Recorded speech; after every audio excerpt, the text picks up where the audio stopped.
जानोगे नहीं तो मानोगे कैसे। ये कुछ शब्द थे उस इंसान के जिन्होंने पूरे देश को खौफ से रूबरू कराया था, जिनका नाम है गौरव तिवारी। गौरव तिवारी ये वो शख्स है जिन्होंने इंडियन पैरानॉर्मल को बहुत नेक्स्ट लेवल तक पहुंचा दिया था। इन्होंने 6000 से ज़्यादा पैरानॉर्मल केसेस को सॉल्व किया है, लेकिन उनमें से एक ऐसा केस है जो कि अनसॉल्व रह गया। इसीलिए हमने इस केस को, इस पूरे जगह को, हमारी ये जो सीरीज चल रही है टॉप 5 मोस्ट हॉन्टेड प्लेसेस की, इसमें 3rd पोजीशन दिया है और आज इसी के बारे में हम बात करने वाले हैं। ये जो कहानी है ये अनसॉल्व तो रही है, लेकिन इसके अंदर जब तक ये केस चलता गया 2009 से लेके, जब से गौरव ने सब कुछ शुरू किया तब से लेकर अब तक ये वाला केस अनसॉल्व ही रहा है। लेकिन एक चीज़ इस केस में बढ़ती रही और वो था खौफ, और उसी के बारे में आज हम बात करेंगे। लेकिन अब ये वीडियो शुरू करने से पहले ऐसे ही और हॉरर और मिस्टीरियस वीडियोस देखने के लिए सब्सक्राइब कर दीजिए इस चैनल को। अब ये कहानी शुरू होती है। साल था 2012, बारिश का मौसम है एंड खान मार्केट से, दिल्ली के खान मार्केट से एक इंसान आ रहा था वहाँ से वापस। अब वहीं पे इतनी ज़्यादा बारिश भी हो रही है, सब कुछ हो रहा है एंड उसको ऐसी सड़क के कोने में, ये इंसान गाड़ी चला रहा है बाय द वे, और उसको सड़क के कोने में ना एक औरत दिखाई देती है। सफ़ेद कलर का उसने कपड़ा पहना हुआ है, इट्स अ वाइट गाउन, और वो सड़क के एकदम कोने में खड़ी है और उसने एक हैट पहना हुआ है। अब यहाँ पे इसको लगा कि रात बहुत हो रही है, इस समय कोई भी इंसान यहाँ पे हो वो लाजमी नहीं है। एक औरत जिसने सफ़ेद कलर का गाउन पहना है, हैट पहना है, वो भी लाजमी नहीं है। और वो जिस जगह पर खड़ी थी ना वो औरत, वो एक कब्रिस्तान का गेट था, उसके पास खड़ी थी वो औरत। अब इसने अपनी गाड़ी को साइड में लगा दी और पीछे देखा तो पीछे कोई औरत थी ही नहीं। ऐसे समय पे उसके रोंगटे खड़े हो गए, उसको डर लगने लगा। उसकी गाड़ी चलाने की भी हिम्मत नहीं थी अभी, मतलब इतना खौफ भर चुका था उसके अंदर। उसने अपनी गाड़ी को वहीं पे छोड़ा और वो भागते हुए वहां से चला गया। अभी अगली सुबह वो यहाँ पे आता है अपनी गाड़ी वापस लेने के लिए, और उस समय वो कब्रिस्तान की ओर ही देखे जा रहा था। अभी पास ही में खड़ा एक आदमी इसको जाके पूछता है इस शख्स को कि क्या हो गया भाई साहब, सब कुछ ठीक है, आप बहुत ज़्यादा टेंशन में दिख रहे हो। फिर वो इंसान जिक्र करता है लेडी इन वाइट गाउन का। अब ये इंसान कहता है कि हाँ, ये कोई नई बात नहीं सुन रहा हूँ, ये इस सेमेट्री के पास मेरी बीवी भी यहाँ से निकली थी, उसने भी मेरे को इसी के बारे में बताया था। अब ये वाली बात जो दो लोगों के बीच में हुई, ये आग के तरह फैल चुकी थी कि दिल्ली का पृथ्वीराज सेमेट्री हॉन्टेड है। अब ये आग की तरफ फैल तो गई थी, लेकिन अब ये घूम फिर के उसी के केयरटेकर बेन फर्नांडिस के कानों तक भी ये बात पहुंच चुकी थी। अब जब उसको ये बात पता चली, वो सीधा चले जाता है आईपीएस के ऑफिस में, यानी इंडियन पैरानॉर्मल सोसाइटी के ऑफिस में। वो जैसे ही उस ऑफिस में पहुंचता है, सामने गौरव तिवारी बैठे हुए रहते हैं। गौरव तिवारी उनसे पूछते हैं चाय लेंगे। बेन फर्नांडिस कहते हैं नहीं सर, मैं वो सब के लिए नहीं आया हूँ, मैं आपको सिर्फ बताना चाहता हूँ कि ये जो पृथ्वीराज सेमेट्री है वो हॉन्टेड है। गौरव तिवारी कहते हैं हाँ मुझे पता है, हॉन्टेड है, बहुत सुना है वहाँ की कहानियों के बारे में। फिर फर्नांडिस कहता है सर यही तो अजीब बात है, मुझे कैसे नहीं दिखी, मैं तो वहाँ का केयरटेकर हूँ।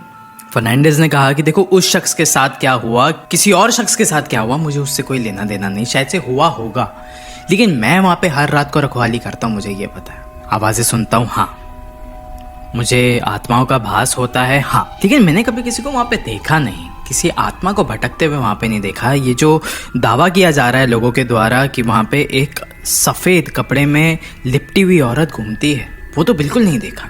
तो मैं तो ये चाहता हूँ कि आप एक बार वहाँ पे आओ और आप सबको बताओ कि यहाँ पे भूत है या नहीं है, प्लीज़।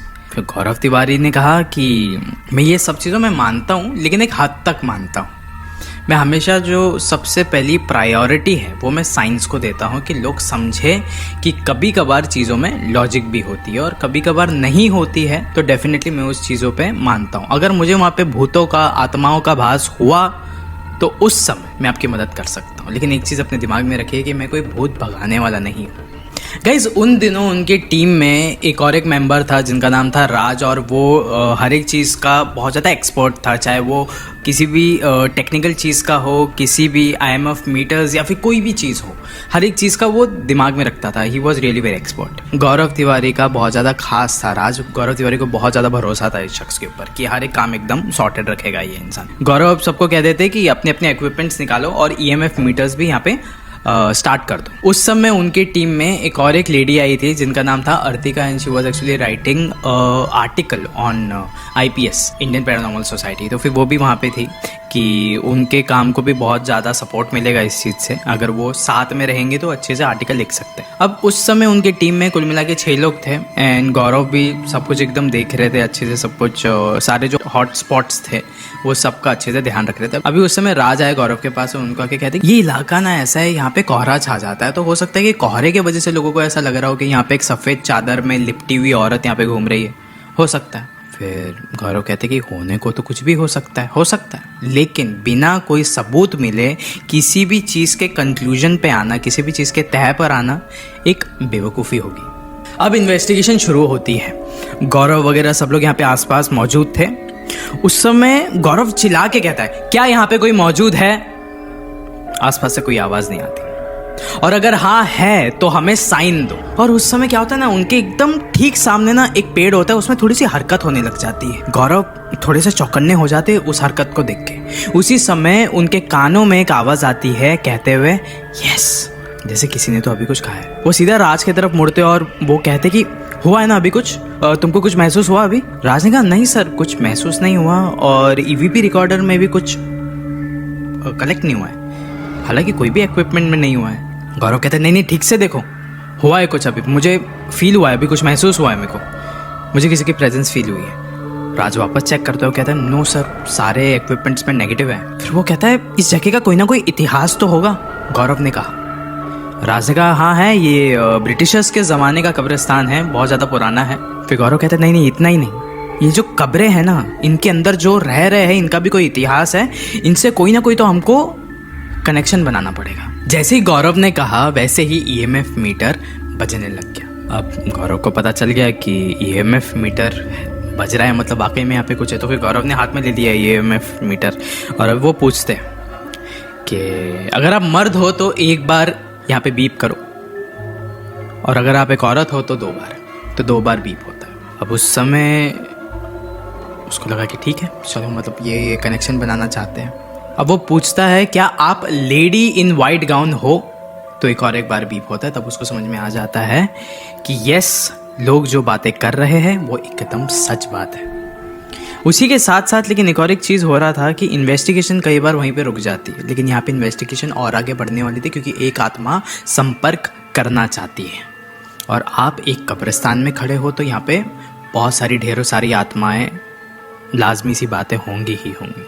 तो वो लोग अपने टीम मेंबर्स के साथ आगे बढ़ जाते हैं, लेकिन अर्तिका नहीं जाती, वो अंशुल के साथ वहीं पर बैठी हुई रहती है।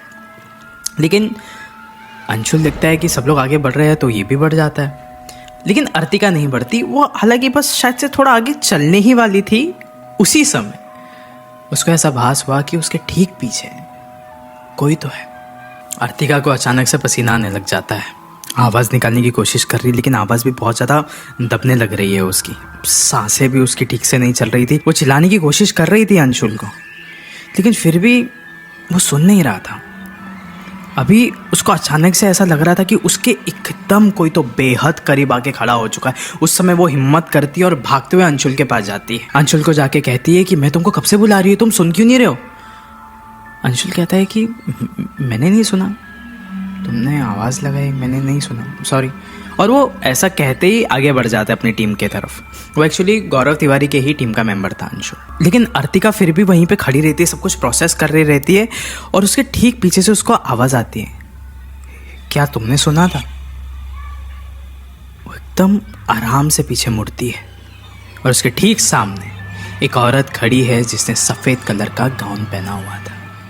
अर्तिका भागते हुए चिल्लाते हुए गौरव तिवारी के टीममेट्स के पास पहुंच गई। हाफती हुई आवाज़ में अर्तिका आके कहती है कि वो औरत वहीं पर है, मुझसे बात कर रही थी।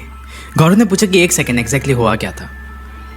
अर्तिका ने कहा कि मैं जैसे ही अंशुल से बात कर रही थी ना उस समय, और उसी वक्त अंशुल रुक के कहता है कि 1 सेकेंड, मैं तुमने मुझसे बात कब करी? मैं जब से गौरव सर के साथ ही खड़ा हूँ, तुम्हारी और मेरी कोई भी बात नहीं हुई। अर्तिका एकदम घबरा गई है सुनकर। उसने कहा सर कुछ तो बहुत गलत हो रहा है, बहुत ज़्यादा कुछ तो गलत हो रहा है। एकदम घबरा गई, पसीना पसीना हो चुकी है वो। गौरव ने कहा कि 1 सेकेंड मुझे जितनी जानकारी चाहिए थी मैंने वो सब कुछ अभी इकट्ठा कर लिया हूँ मेरे पास। अभी हमको फर्नांडिस को मिलना चाहिए। और एक बात, यहाँ पे एक चाय का स्टॉल है, सुबह तक आराम से वो जागा हुआ रहता है, वो इंसान भी चालू रहता है। वहाँ पे जाके हम लोग बाकी की बातें करते हैं। वहाँ पे जाते हैं और वो अभी अपना ना कैमरा चेक कर रहा होता है गौरव। कैमरा में उसको एक औरत की तस्वीर दिखती है और वो दिखाते हैं अर्तिका को। अर्तिका कहती है, हाँ सर यही थी वो औरत, यही तो थी जिससे मैं बात कर रही थी, जो मेरे नज़दीक आई थी। गौरव ने कहा कि 1940 में जब ये कब्रिस्तान बना था उस समय जो पहली लाश यहाँ पे गाड़ी गई थी उसका नाम मैरी था, है ना। फर्नांडिस एकदम शांत हो गया। फिर गौरव ने कहा कि तब से लेकर अब तक इतने सारे ज़माने बीत गए हैं लेकिन वो औरत अभी भी यहाँ पे अपना हक जमा कर बैठी हुई है, क्योंकि जो भी आने जाने वाला शख्स हो वो इस कब्रिस्तान को चोट ना पहुँचाए या फिर यहाँ पे कोई छेड़खानी ना करे। फर्नांडिस ने कहा कि लेकिन मैं भी तो यहीं पे रहता हूँ, बाकी लोगों को दिखती है मुझे नहीं दिखती, ऐसे कैसे। उसके बाद गौरव कहते कि तुम तो यहाँ पे रखवाली करते हो, केयर टेकर हो यहाँ के, तुमको वो कैसे चोट पहुँचाएगी, कुछ भी नहीं कर सकती, तुम्हें दिखेगी भी नहीं। फिर फर्नांडिस ने कहा, सर मान गया मैं आपको, जितनी बातें आपके बारे में सुनी थी उससे ज़्यादा बेहतर निकले आप।